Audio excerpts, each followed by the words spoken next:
안녕하세요. 이것은 지혜의 흐름입니다.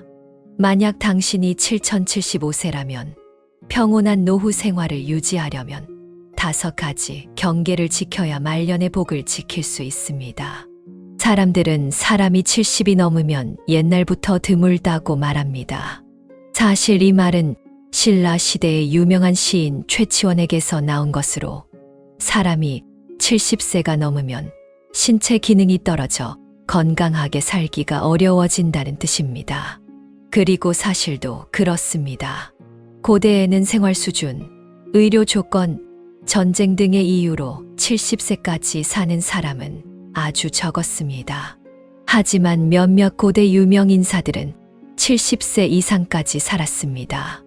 예를 들어 성인 맹자는 84세까지 살았고 청나라 건륭제는 88세까지 살았으며 제나라 제상 관중은 81세까지 살았습니다.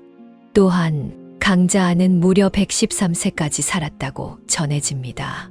그러므로 고대에도 75세 이상이 되어도 활기차게 살았던 사람들이 있지만 이들은 모두 예외 없이 유명 인사들이었습니다. 고대의 일반 백성들은 좋은 의료 환경과 생활 조건이 없었기 때문에 장수하기가 매우 어려웠습니다. 그러나 현대에 와서는 의료 조건의 개선과 생활 수준의 향상으로 사람들은 75세 또는 80세까지도 단순히 노년의 시작에 불과하게 되었습니다. 예를 들어 2024년 미국의 조 바이든과 도널드 트럼프 두 노인은 다시 대통령 선거를 위해 치열하게 경쟁하고 있습니다. 그들은 각각 81세와 78세입니다. 현대 사회에 들어서면서 사람들의 평균 수명도 크게 연장되었습니다. 우리나라만 봐도 고대의 평균 수명은 몇십 세였지만 이제는 78세까지 연장되었습니다. 이는 과학이 가져다준 복지로 수명이 2배 이상 늘어난 것입니다. 이것은 위대한 이정표이기도 합니다.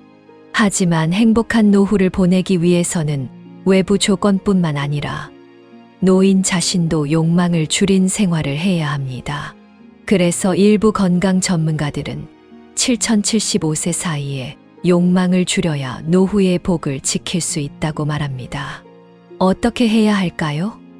제가 설명드리겠습니다. 첫째, 노인은 7075세가 되면 지나친 탐욕을 버려야 합니다. 한 가지 실제 이야기를 전해드리겠습니다. 제 이웃장 할아버지는 올해 71세인데 그는 지나친 탐욕 때문에 자녀들이 멀어지고 피하게 되었으며 지금은 외롭게 지내고 있습니다. 이웃들은 장 할아버지에 대해 뒤에서 이렇게 말합니다. 만약 그가 다른 노인들처럼 지냈다면 이런 일이 일어나지 않았을 텐데 말이야. 사건은 이렇게 일어났습니다. 장 할아버지는 농촌 출신입니다. 재작년에 장 할아버지의 부인이 지병으로 세상을 떠났습니다. 이웃들은 장 할아버지와 부인의 사이가 좋지 않았고 젊었을 때 자주 부인을 때렸으며 나이가 들어서도 그 성격을 고치지 못했다고 합니다. 이웃들에 따르면 부인이 세상을 떠난 것도 장 할아버지의 성격과 관련이 컸다고 합니다. 부인이 세상을 떠난 날 주변 이웃들이 도와주러 왔지만 장 할아버지의 얼굴에서는 슬픔의 기색을 찾아볼 수 없었습니다.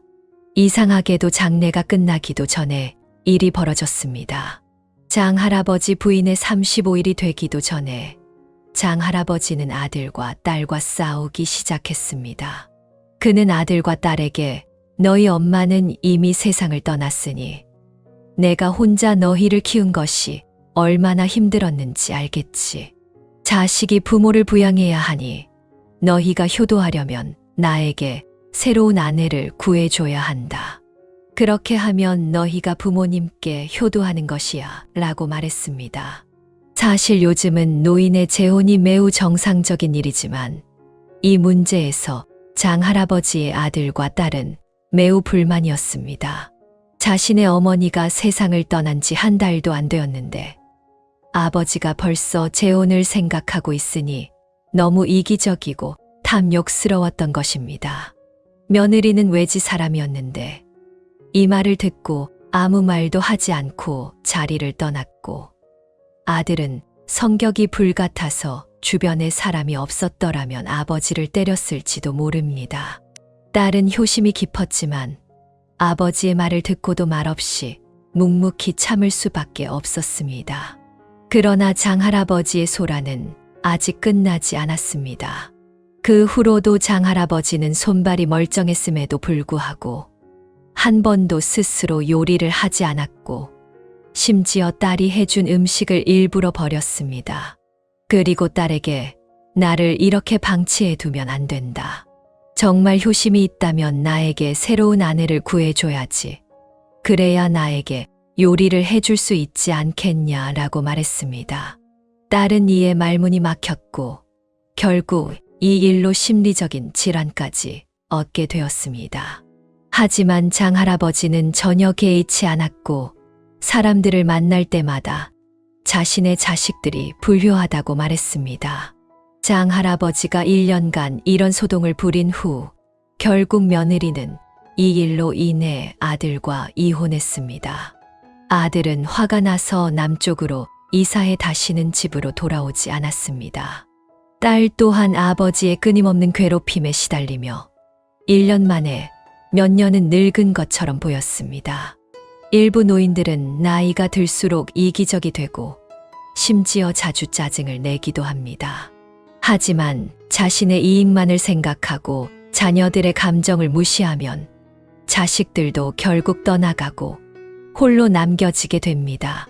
그러므로 사람이 나이가 들면 특히 7075세 사이에는 지나친 탐욕을 버리지 않으면 말년의 복을 누리기 어렵습니다. 둘째, 노인은 7075세가 되면 과도한 과로를 피해야 합니다. 현재 7075세의 노인들은 주로 1940년대, 1950년대에 태어난 사람들로 그들은 많은 경험을 했습니다. 특히 농촌에 사는 많은 노인들은 새벽 일찍 일어나고 이른 저녁에 잠드는 생활 습관을 가지고 있습니다. 심지어 75세나 80세가 되었을 때에도 바치를 하곤 합니다. 그들은 가만히 있을 수 없다고 말합니다. 하지만 사람이 70세가 넘으면 신체 기능이 약해지기 때문에 예전과 같을 수 없습니다. 근육과 뼈도 약해집니다. 그러므로 노인이 이 나이에 복을 누리려면 지나치게 몸을 혹사시키는 일을 피해야 합니다. 노년이 되면 자신의 의지로 체력을 관리할 수 없는 경우가 많습니다. 따라서 자녀의 일은 능력에 맞게 도와주는 것이 좋습니다. 셋째, 7075세의 노인은 흡연과 음주 같은 나쁜 습관을 버려야 합니다. 많은 노인들이 70세가 넘으면 자신의 건강을 더 이상 신경 쓰지 않으며 어차피 나이가 들었으니 이제는 마음대로 살아도 된다고 생각합니다. 이로 인해 이전보다 더 자주 담배를 피우고 술을 마시게 됩니다.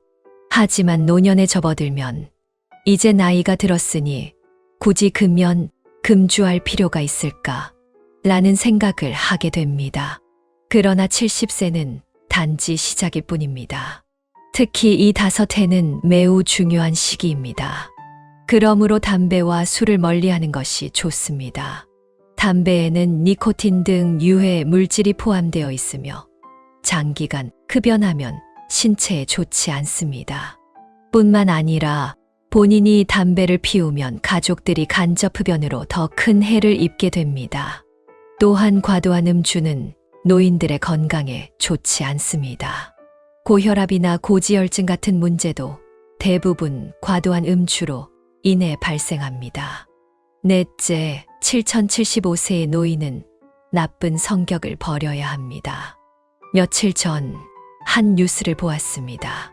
한 노인이 버스에 탑승했을 때 자리를 양보해 주지 않자 옆에 있던 소녀에게 화를 내며 자리를 양보하라고 했습니다.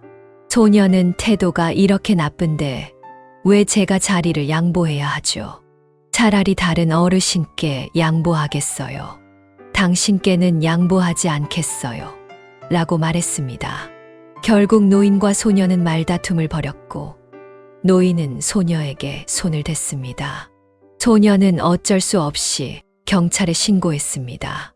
신고를 받은 경찰은 이 노인을 경찰서로 데려갔습니다.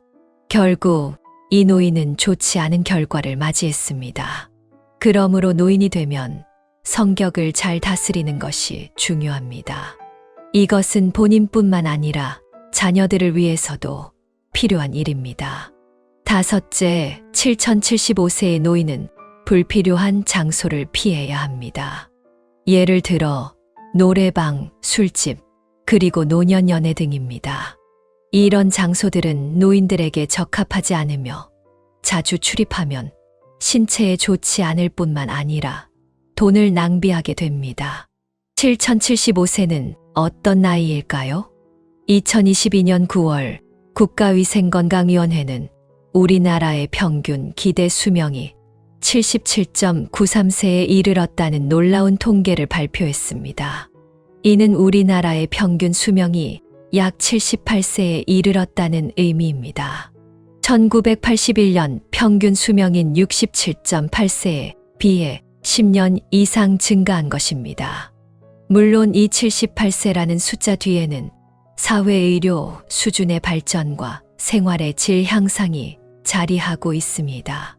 그리고 7075세의 이 5해는 노인들에게 매우 중요한 시기입니다. 그렇다면 70세에서 75세는 어떤 나이일까요? 첫째, 조상들이 남긴 속담에서 보면 조상들은 이렇게 말했습니다.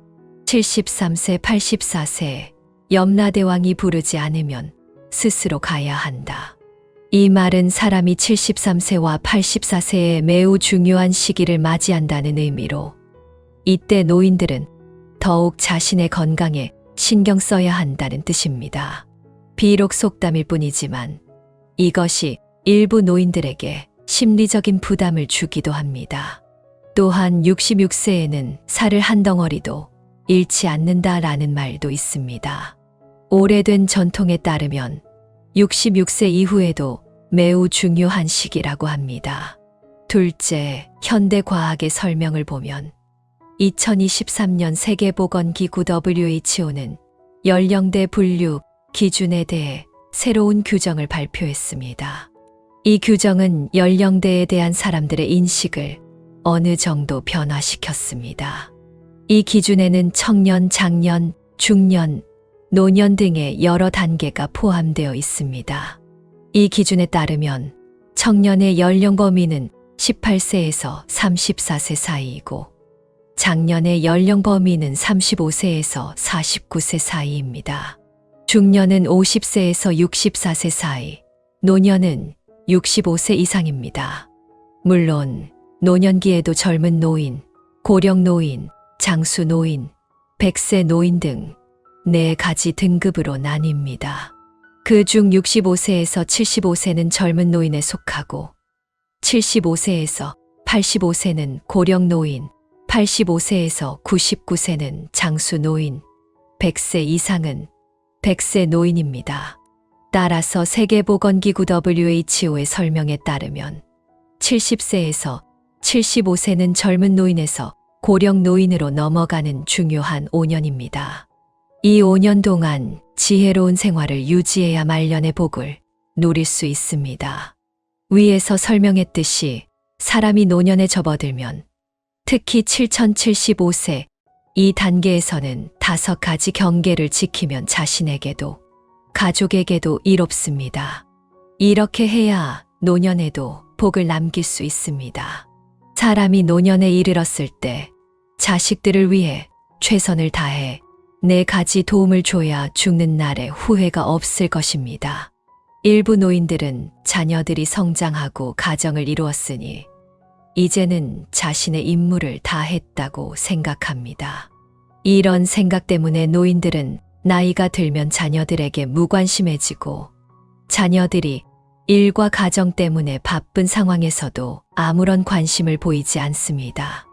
결국 자신이 나이가 들어 몸을 움직일 수 없게 되면 자녀들이 자신을 돌봐주길 바라지만 자녀들은 부모가 자신이 가장 힘들 때 도와주지 않았다고 생각하며 불만을 갖게 됩니다. 그러므로 노인은 자녀들을 위해 최대한의 도움을 주어야 하며 그래야 노년에 후회하지 않을 것입니다. 첫째, 건강을 잘 챙기고 자녀들을 걱정시키지 않도록 해야 합니다. 우리 동네의 이 할아버지는 젊었을 때 육체 노동을 많이 하셔서 노년에 여러 가지 병을 앓게 되었습니다. 결국 자녀들이 자주 휴가를 내고 그를 돌봐야 했습니다. 이로 인해 자녀들의 일이 방해받고 그들은 지칠 대로 지쳤습니다. 반면 다른 한편의 장할머니는 매일 운동을 하고 적절한 식사를 하며 매우 건강한 상태를 유지하고 있습니다. 그녀의 자녀들은 멀리서도 마음이 편안합니다. 매번 영상통화를 할 때마다 장할머니의 활기찬 모습을 보고 자녀들은 마음 놓고 일을 할 수 있었습니다. 노인은 자신을 잘 돌보는 것이 자녀들을 덜어주는 것임을 알아야 합니다. 우리의 건강은 자녀들에게 가장 큰 복입니다. 둘째, 좋은 가풍을 세워 자녀들에게 모범이 되어야 합니다. 가풍은 가정의 정신적 핵심이며 가족들이 함께 추구하는 가치이자 행동 규범입니다. 우리는 가정의 어른으로서 좋은 가풍을 세우고 자녀들에게 좋은 본보기가 되어야 할 책임이 있습니다. 양기초를 예로 들면 그는 평생 국가의 부강과 민족의 부흥을 위해 힘썼고 그의 말과 행동은 자녀들에게 큰 영향을 미쳤습니다. 그는 자녀들의 도덕 교육에 중점을 두고 그들에게 애국심, 성실함, 정직함, 친절함을 가르쳤습니다. 그의 교육 아래 자녀들은 모두 성공하여 국가와 사회에 뛰어난 공헌을 했습니다. 양시성, 양시용 등은 유명한 건축학자와 고고학자가 되었고 양시장은 저명한 도서관학자가 되었습니다. 양기초 가문의 성공은 훌륭한 가풍의 전통 덕분입니다. 좋은 가풍은 미덕을 전하고 고귀한 품성을 가진 후손을 기를 수 있습니다. 우리는 말과 행동을 통해 정직, 신의, 노인을 공경하고 어린이를 사랑하는 마음, 근면과 선함, 관대함 등의 미덕을 자녀들에게 전할 수 있습니다. 일상생활에서 우리는 솔선수범해야 합니다. 예를 들어 어르신을 존경하고 효도하며 타인을 친절하고 너그럽게 대하고 일에 있어서는 성실하고 책임감 있게 임해야 합니다. 또한 자녀를 교육하는 과정에서는 방법이 중요합니다.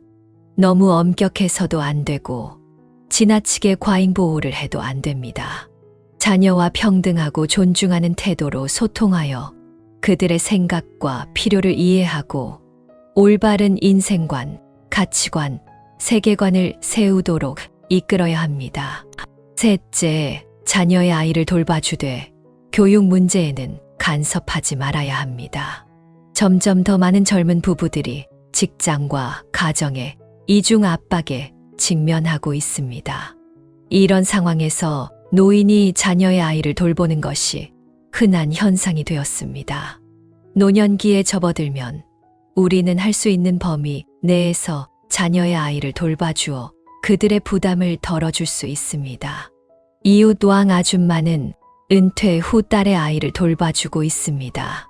그녀는 매일 손자를 정성스럽게 돌보고 공원에 데려가 놀거나 이야기를 들려주며 손자는 그녀의 보살핌 속에서 건강하게 자랐습니다. 덕분에 딸과 사위도 안심하고 일을 할 수 있었습니다. 그러나 왕 아줌마는 자신의 역할을 분명히 알고 있습니다. 그녀는 아이의 교육 문제에 결코 간섭하지 않습니다. 한 번은 손자가 숙제를 잘하지 않자 딸이 엄하게 꾸짖었습니다. 손자는 왕 아줌마에게 도움을 청했지만 왕 아줌마는 상황을 보고 바로 자리를 피하며 절대 손자를 감싸지 않았습니다. 자녀의 아이를 돌봐주는 것은 우리가 가정의 즐거움을 누리고 자녀와의 관계를 돈독히 하는 좋은 기회입니다. 아이를 돌보는 과정에서 우리는 사랑과 동반을 제공할 수 있으며 우리의 인생 경험과 지혜를 아이에게 전수해 그들이 성장할 수 있도록 도울 수 있습니다. 하지만 아이를 돌볼 때에는 적정선을 지켜야 하며 손자 교육에 지나치게 간섭해서는 안 됩니다.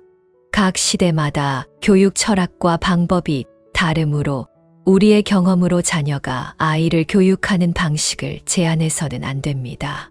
자녀의 교육 방식을 존중하고 그들과 원활한 소통과 협력을 유지해야 합니다. 손자 교육에 관한 의견을 제시할 수는 있지만 최종 결정은 자녀에게 맡겨야 합니다. 또한 아이를 돌보는 일로 과로해 자신의 건강을 해치지 않도록 주의해야 합니다.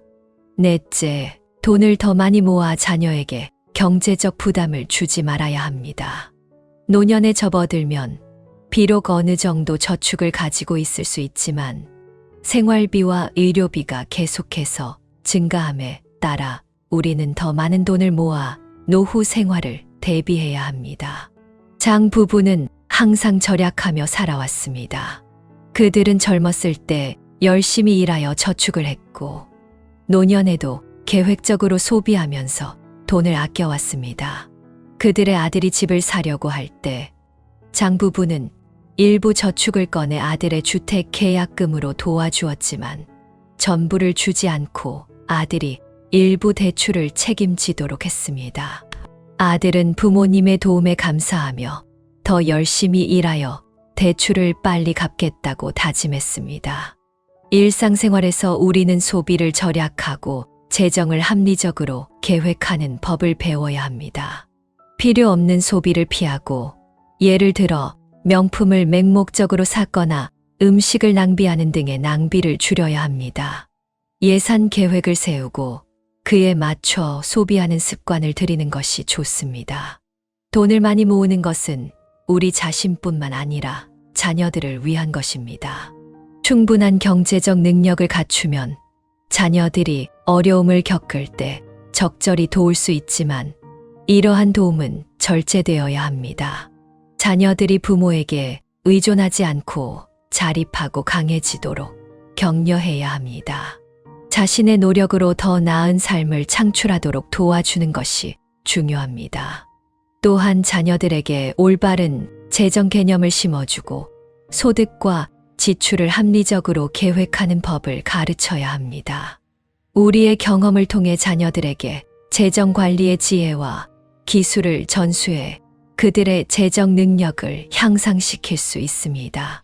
사람이 노년에 이르면 젊었을 때처럼 자녀를 위해 모든 문제를 해결해 줄 수는 없지만 우리의 방식대로 자녀를 보호하고 도울 수 있습니다. 이것이야말로 우리의 노후에 복을 쌓는 길입니다.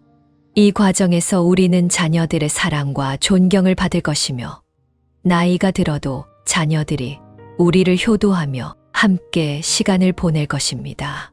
노후가 고생스러운지 아닌지는 55세에 달렸습니다. 만약 55세가 되었을 때 이 6가지 준비를 마치지 못했다면 서둘러 준비해야 합니다. 55세는 다소 애매한 나이입니다. 55세 이전에는 여전히 직장에서 자신감 넘치는 중년인이지만 55세 이후에는 은퇴를 앞둔 노인이 됩니다.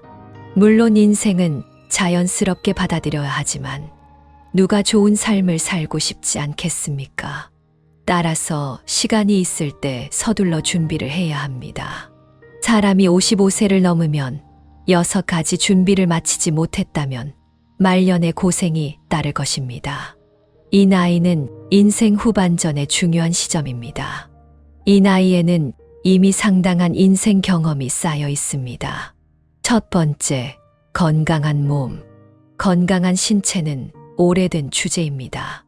나이에 상관없이 누구나 건강한 몸을 원하지만 특히 노인들에게 건강은 가장 소중한 자산입니다. 만약 55세에 건강한 몸을 유지하고 있다면 노년 생활은 분명 행복할 것입니다. 반대로 이 나이에 여러 질병으로 고통받고 있다면 노년의 삶의 질은 크게 떨어질 수밖에 없습니다.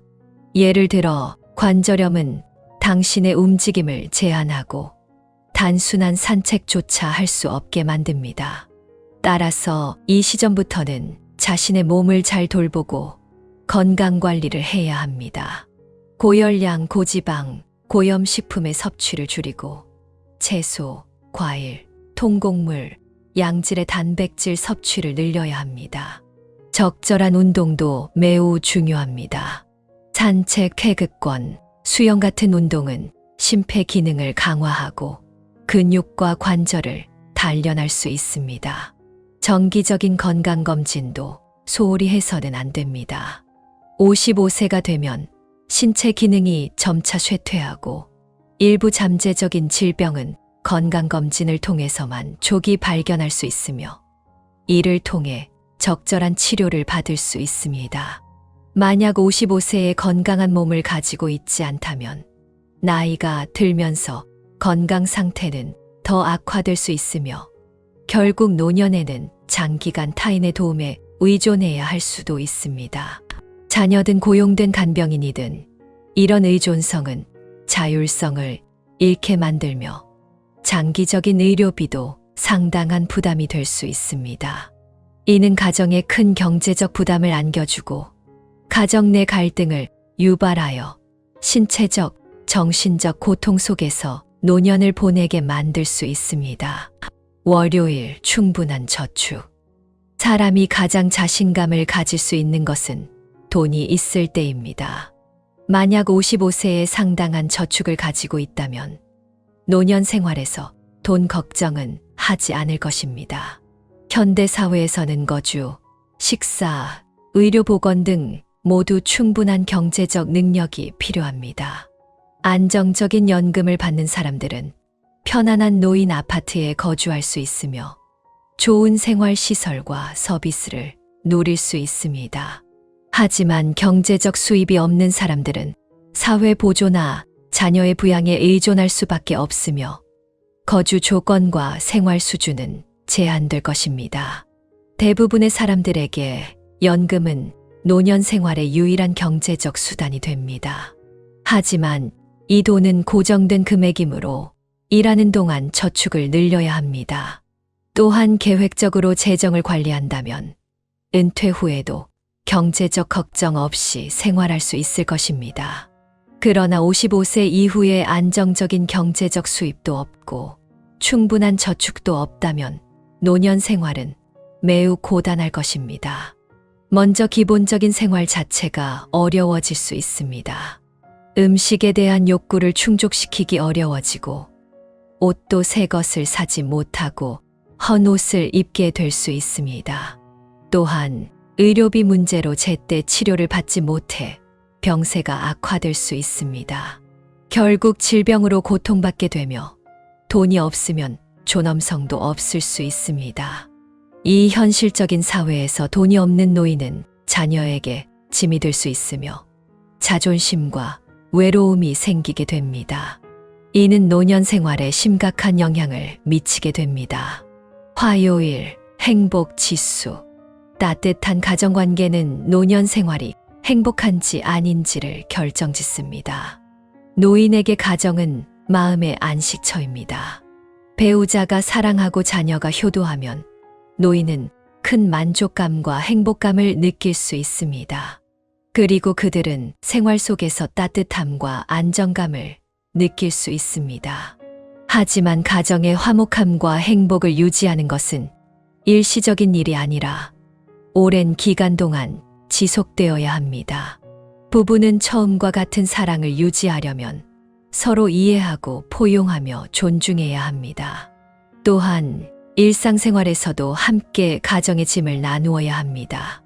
예를 들어 함께 요리하거나 청소를 하는 것 등이 감정을 증진시키는 데 도움이 됩니다. 자녀와의 관계에서도 충분한 사랑과 지지를 제공하며 자녀의 책임감과 가족애를 기르도록 해야 합니다. 하지만 55세의 가정관계가 불화하고 부부관계가 깨지거나 자녀와의 관계가 소원해진다면 노년은 매우 외롭고 고통스러울 것입니다. 사랑하는 사람의 동반이 없으면 노인은 외로움과 무력감을 느끼게 됩니다.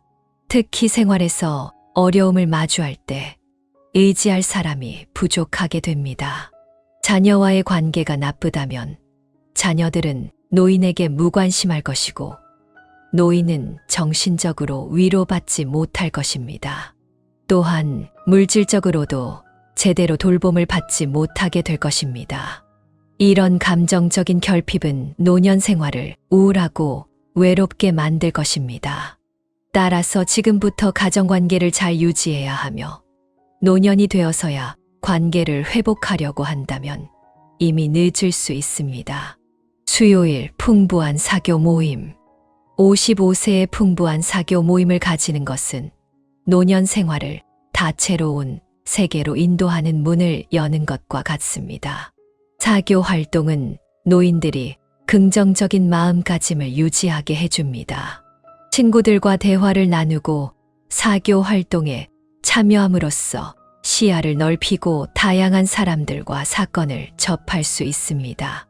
노인 클럽 활동에 참여해 다른 노인들과 함께 체스, 춤, 서예, 그림을 배우면 여가 생활을 풍부하게 할 수 있을 뿐만 아니라 신체와 두뇌를 단련할 수 있습니다. 또한 사교 과정을 통해 노인들은 서로 지지하고 격려하며 외로움을 줄일 수 있습니다. 나이가 들수록 자녀들이 자신의 생활에 바빠 노인을 항상 곁에서 돌볼 수 없기 때문에 친구가 없으면 혼자 긴 시간을 보내야 할 수 있습니다.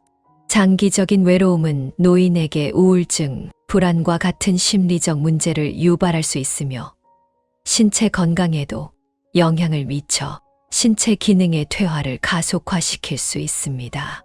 노인이 친구가 없더라도 걱정할 필요는 없습니다. 현재는 인터넷이 발달되어 있으며 비록 노인들이 현대 기술에 익숙하지 않을 수 있지만 가족의 도움을 받아 위챗과 같은 소셜 네트워크를 통해 교우 범위를 확장하고 삶을 풍요롭게 할 수 있습니다. 목요일, 긍정적인 삶의 태도. 노인의 생활 상태는 노년의 행복도와 직결됩니다. 일부 노인들은 부정적인 삶의 태도를 가지고 있어 하루 종일 아무것도 하지 않고 고통스러운 과거의 기억에 빠져 벗어나지 못합니다. 그들은 주변의 일들에 흥미를 느끼지 않으며 사교 활동에도 참여하지 않으려 합니다. 점차 외부 세계와 단절되면서 그들의 신체 기능은 더 빠르게 퇴화하고 심리적으로도 점점 외롭고 불안해집니다. 제가 아는 한 노인은 은퇴 후 항상 한숨을 쉬며 어떤 일에도 흥미를 보이지 않았습니다. 그는 이웃과의 교류도 끊고 가족 모임에도 참여하지 않았습니다.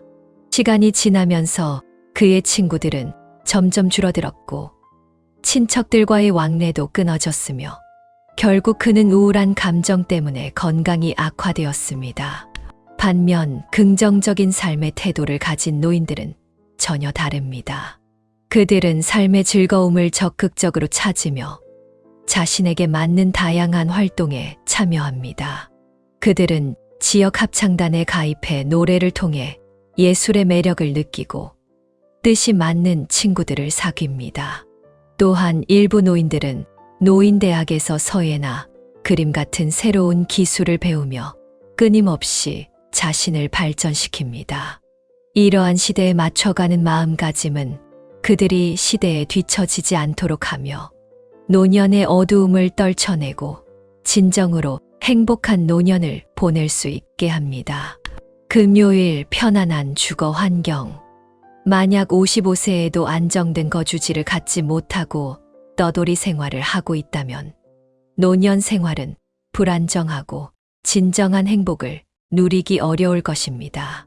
편안한 주거 환경은 노인들의 신체를 더 잘 돌볼 수 있게 해줄 뿐만 아니라 정신적으로도 위안을 줍니다. 이 할아버지는 은퇴 전에는 항상 일에 바빴고 건강도 나쁘지 않았습니다. 은퇴 후 그는 시골에 있는 오래된 집으로 돌아갔습니다. 그 집은 오래되어 보수되지 않았고 어둡고 습하며 채광과 환기가 모두 좋지 않았습니다. 바닥은 울퉁불퉁한 흙바닥이었고 비가 오면 진흙탕이 되어 다니기 불편했습니다. 이 할아버지는 여러 차례 미끄러질 뻔했습니다. 게다가 화장실은 간이 화장실로 위생 상태가 나빴으며 여름에는 악취가 나고 모기가 번식했습니다. 열악한 주거 환경 때문에 이 할아버지의 건강 상태는 점차 악화되었고 관절 통증도 점점 심해졌습니다. 나중에 자녀들이 문제의 심각성을 깨닫고 그를 도시의 노인 아파트로 모셨습니다. 이 노인 아파트의 주거 환경은 매우 편안했습니다. 방은 넓고 밝았으며 햇빛이 충분히 들어왔고 환기도 잘 되었습니다. 바닥은 미끄럼 방지 재질로 되어 있었고 가구 배치도 노인의 편리한 이동을 고려하여 설계되었습니다. 아파트에는 독립된 화장실이 있었고 깨끗하고 위생적이었으며 변기와 손잡이가 설치되어 있어 노인이 사용하기에 편리했습니다. 이곳에 온 이후로 이 할아버지의 건강 상태는 점차 개선되었고 관절 통증도 많이 줄어들었습니다. 그의 정신 상태도 많이 좋아졌습니다. 이 할아버지의 경험을 보면 알 수 있듯이 편안한 주거 환경은 노인의 노년 행복에 중요한 영향을 미칩니다. 그러나 자신의 주거 환경을 개선하려면 미리 준비해야 합니다. 자금을 마련해 원하는 집을 미리 구매하거나 오래된 집을 수리해야 합니다. 은퇴 후에야 준비하려 한다면 그때는 마음만 급하고 몸은 따라주지 않을 수 있습니다. 55세라는 나이는 하나의 분수령입니다. 한 걸음 앞으로 나아가면 행복한 노년이 기다리고 있지만 한 걸음 뒤로 물러서면 위험과 불확실성으로 가득한 깊은 절벽이 기다리고 있을 뿐입니다. 노인들이 흔히 말하듯 무슨 일이든 미리 대비해야 합니다. 특히 노년 생활과 관련된 큰일일수록 더 빨리 준비해야 합니다. 이 중요한 시점에서 이 6가지를 준비해야만 행복한 노년 생활을 맞이할 수 있습니다. 마지막으로 여러분께 묻고 싶습니다. 이 6가지 외에 행복한 노년을 보내기 위해 미리 준비해야 할 것들이 무엇이 있을까요? 시청해 주셔서 감사합니다. 오늘의 내용이 여러분에게 공감을 주었기를 바랍니다. 아직 구독하지 않으신 분들은 구독 버튼을 눌러주시면 저희가 매일 여러분과 함께 할 수 있습니다. 함께 성장하고 함께 행복해지며 함께 천천히 나이 들어갑시다. 다음 시간에 다시 만나요.